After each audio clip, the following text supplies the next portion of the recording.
Hello বন্ধুরা, কেমন আছো সবাই? আশা করি সবাই অনেক ভালো আছো, আমিও ভালো আছি আলহামদুলিল্লাহ। তো বন্ধুরা, হ্যাঁ, সব কিছুতেই কিন্তু ধৈর্য দরকার। পেশেন্স। পেশেন্স মানে হচ্ছে ধৈর্য। ধৈর্য না ধরলে কিন্তু আমরা আমরা জীবনে যেরকম সফল হতে পারবো না, তেমনি আমরা ইংরেজি শেখার ক্ষেত্রেও কিন্তু সফল হতে পারবো না। তো এই ক্ষেত্রে আমাদের ধৈর্যের সাথে প্রত্যেক দিন কিছু না কিছু ইংরেজি আমাদের শিখতে হবে। বেসিক নলেজ সম্পর্কে আমাদের জ্ঞান অর্জন করতে হবে, তাহলে আমরা ইংলিশে কিন্তু ভালো করতে পারবো। এক্ষেত্রে আমরা রিটেনে যেমন ভালো করতে পারবো, তেমনি কিন্তু আমরা স্পোকেন ইংলিশের ক্ষেত্রেও ভালো করতে পারবো। তো চলো, আজকে আমরা দেখতে পাচ্ছ 4টা জিনিস নিয়ে আমরা আলোচনা করব। তো প্রথমে হচ্ছে দেখো, ইফ। এই 4টা জিনিস ইংলিশে ভিন্ন হলেও কিন্তু বাংলায় কিন্তু অর্থগুলো প্রায় সেম। যেমন যদিও, যদি, যদিও, যেন, যাতে না। দেখো, 4টা জিনিসই কিন্তু অন্তস্থ জ দিয়ে শুরু হয়েছে।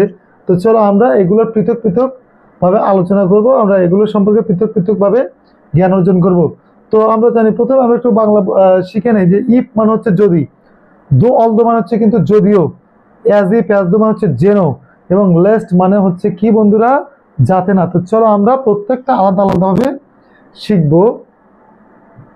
তো চলো, ইফ মানে কিন্তু হচ্ছে যদি, বুঝে আমরা কিছুক্ষণ আগেই শিখে আসলাম। ইফ হচ্ছে যদি, এবং এটা হচ্ছে একটা শর্তমূলক বাক্য। যখন আমরা ব্যবহার করি তখন কিন্তু এই ইফ ব্যবহৃত হয়। তো ইফ কন্ডিশনালের কিন্তু 3টা বাক্য আমরা ব্যবহার করি। তো আমরা আজকে সেখানে যাব না, আমরা মূলত একটা নিয়ম শিখবো। তো চলো দেখি কি আমরা শিখতে পারি। তো আমি যদি বলি যে তুমি যদি আসো, তুমি যদি আসো তবে আমি তোমার সাথে যাব, তোমার সাথে যাব। তো এটা কিন্তু ইফ দিয়ে আমাদেরকে বলতে হবে। তো আমরা কি বলবো? যে if you come, if you come I shall go with you. তো এইভাবে আমাদের অনেক বাক্য তৈরি করব, আমরা তৈরি করতে হবে। যেমন তুমি যদি পড়ালেখা করো তাহলে তুমি ভালো রেজাল্ট করবে। তাহলে এরকম ভাবে আমরা কি বলবো? যে if you read you will make a good result. তুমি যদি এক্সারসাইজ করো, তুমি যদি ব্যায়াম করো, তাহলে কি তুমি ফিট থাকবে। তাহলে if you take exercise you will be fit. তারপর আমরা বলতে পারি, তুমি যদি বই পড়ো তাহলে কি তুমি অনেক জ্ঞান অর্জন করবে। তাহলে if you read books you will learn a lot of knowledge. তারপর আমরা যদি বলি যে তুমি যদি সবার সাথে ভালো ব্যবহার করো, সবাই তোমাকে ভালোবাসবে। তাহলে আমরা বলতে পারি কি যে if you behave well with others, অথবা if you behave well with all everybody will love you. তো এই বন্ধুরা, তোমরা দেখতে পাচ্ছ যে একটা জিনিস দিয়ে আমরা কতগুলো বাক্য তৈরি করতে পারছি। তো এভাবে তোমরা বাক্য বানানোর চেষ্টা করবা। তো তারপরে আমরা দেখি কি আছে বন্ধুরা। চলো, তো আমরা দো অল দো দিয়ে শিখবো। আমাদের কিন্তু ইফের 3টা কন্ডিশন ছিল, আমরা কিন্তু 3টা কন্ডিশন আজকে পড়ে নেই। আমরা মূলত আজকে ফার্স্ট কন্ডিশন পড়েছি, এবং এটার আরো 2টা কন্ডিশন ছিল, এগুলো নিয়ে আমরা আলোচনা করে নেই।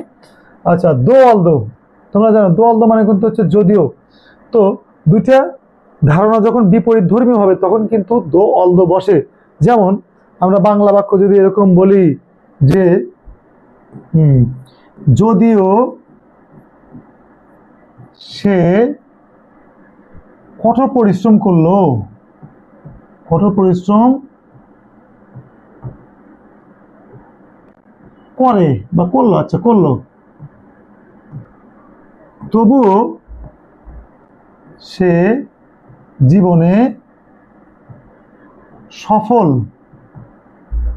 হতে পারলো না। তাহলে দেখো বন্ধুরা, এখানে কিন্তু যদিও কথাটা আছে। তাহলে আমরা জানি যদিও কথাটা যদি বাক্যের মধ্যে থাকে তাহলে আমরা সেখানে দো অথবা অল দো বসাবো। দো, তারপরে সাবজেক্ট হচ্ছে সে, তাহলে আমরা কি বলবো? দো হি, দো হি কঠোর পরিশ্রম করলো। তাহলে পরিশ্রম করার ইংলিশ কি? তাহলে ওয়ার্কড হার্ড। দো হি ওয়ার্কড হার্ড। তারপরে পরের বাক্যটা আমরা বলবো কি? সে জীবনে সফল হতে পারলো না। He could not, he could not succeed in life, সে জীবনে সফল হতে পারলো না, অথবা could not shine in life, could not prosper in life. Understand বন্ধুরা? আচ্ছা, he could not succeed in life, he could not prosper in life. তাহলে এরকম আমরা হাজারটা বাক্য আমরা বানানোর চেষ্টা করবো। তাহলে আমরা বলতে পারি যে যদিও সে অপরাধ করলো না তবুও সে শাস্তি পেল।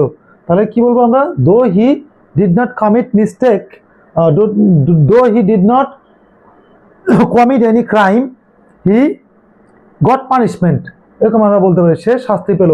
আমরা যদি আরো বলি যে যদিও সে কি করলো, যদিও সে চুরি করলো না, দো হি ডিড নট স্টিল, হি কি সে পানিশমেন্ট পেল, হি গট পানিশমেন্ট। এভাবে আমরা অনেক বাক্য তৈরি করব। তারপরে আমরা কি বলতে পারি যে যদিও সে আমার সাথে প্রতিজ্ঞা করলো, সে প্রতিজ্ঞা রাখতে পারলো না। তাহলে though he promised me, he could not keep his promise. এরকম ভাবে আমরা প্রত্যেকটা বাক্য আমরা বানানোর চেষ্টা করব। তারপরে দেখি চলো বন্ধুরা কি আছে। আচ্ছা, এজ ইফ অ্যাজ দো, এটার বাংলা কিন্তু হচ্ছে আমরা জেনে এসছি হচ্ছে যেন। তো আমরা আমাদের দৈনন্দিন জীবনে অনেকভাবে কথা বলি, অনেক কথা অ্যাজ ইফ অ্যাজ দো ব্যবহার করি। যেমন সে এমন ভাব করে যেন সে কিছুই বুঝে না। হ্যাঁ, তারপরে কি সে এমন ভাবে হাঁটে যেন সে কি মডেল হয়ে গেছে। তারপরে কি সে এমন ভাবে সবার সাথে কথা বলে যেন সে দেশের প্রেসিডেন্ট হয়ে গেছে। তাহলে এইভাবে আমরা একটা বাংলা বাক্য লিখি এবং এটার ইংলিশ ট্রান্সলেশনটা আমরা পরে লিখতেছি যে সে এমন ভাবে হাঁটে যেন, এই যে যেন, যেন সে একজন মডেল অথবা সে একজন হিরো। আচ্ছা, তাহলে আমাদের কি লিখতে হবে বন্ধুরা? He works, he works as if অথবা অ্যাজ দো হি ওয়ার এ মডেল। এরকম ভাবে আমাদের লিখতে হবে। তাহলে এখানে অ্যাজ ইফও দিতে পারো, আবার অ্যাজ দো কিন্তু দিতে পারো।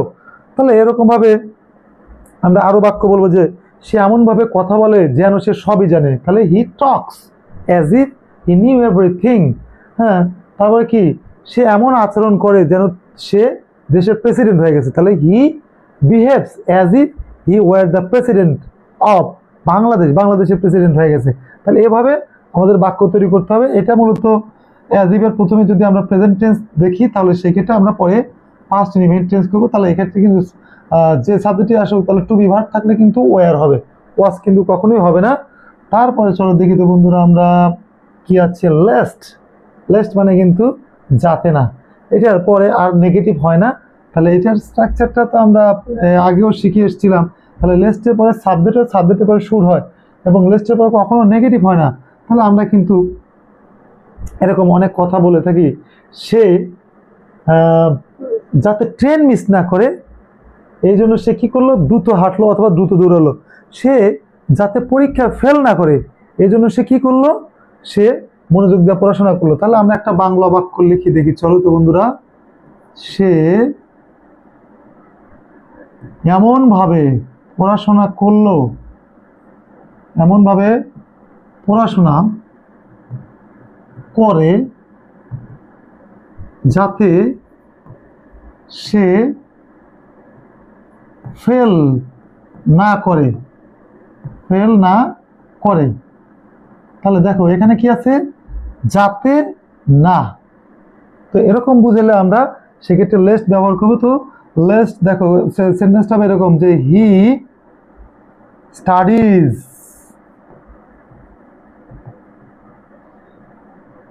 Least he studies in such a way, এমন ভাবে পড়াশোনা করে, lest he should fail in the exam, সে যাতে পরীক্ষা ফেল না করে। তাহলে দেখো বন্ধুরা, লেস্টের পরে আমরা কি দিয়েছি, সাবজেক্ট দিয়েছি যে হি এবং এখানে শুড হবে। হ্যাঁ, শুডের পরে একটি নেগেটিভ টাইপের ওয়ার্ড হবে, যেমন এখানে ফেল হতে পারে, স্টাম্বল হতে পারে, তারপর হচ্ছে মিস হতে পারে।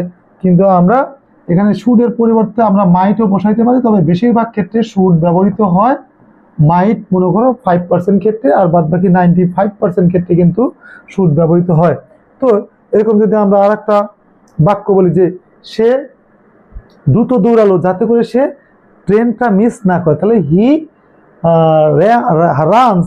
Ran first least he should fail in the exam. তো বাক্যের লেস্টের প্রথমে তোমার যে টেন্সই থাকুক না কেন, লেস্টের প্রথমে যে টেন্সই থাকুক না করো, পরে কিন্তু লেস্টের পরে তোমার সাবজেক্টের পরে শুরু হবে। তো এইভাবে আমাদের বাক্য তৈরি করা শিখতে হবে, এবং প্রত্যেক দিন আমাদের কিছু না কিছু কি করতে হবে, আমাদের প্রত্যেক দিন কিন্তু কিছু না কিছু ইংলিশ চর্চা করতে হবে, তাছাড়া কিন্তু আমাদের ইংলিশ শেখা সম্ভব না। এবং বেসিক থেকে শুরু করতে হবে। তুমি যেখানে দুর্বল সেখান থেকে শুরু করো, ভয় পাওয়া যাবে না, ভয় পেলেই তুমি শেষ। হ্যাঁ, আর সাহস করলেই কি তুমি জিতে যাবে ইনশাল্লাহ। তো ইংলিশ তোমার কাছে তখন কোনো কিছুই মনে হবে না। তো আমরা মূলত বেসিক জিনিস নিয়ে আলোচনা করব, বেসিক জিনিস সব প্রত্যেক দিন একটু পড়ার চেষ্টা করব, এবং প্রত্যেক দিনই 10টা 15টা করে ভোকাবুলারি শেখার চেষ্টা করব, নতুন নতুন ভোকাবুলারি শেখার চেষ্টা করব। তাছাড়া কিন্তু ইংলিশ শেখা কখনোই সম্ভব না। তো আজকের মতো এখানেই শেষ করছি। সবাই ভালো থাকো, সুস্থ থাকো, এবং প্রত্যেক দিন ইংলিশ চর্চা করার চেষ্টা করো, তাহলেই তুমি সফল হবে ইনশাআল্লাহ।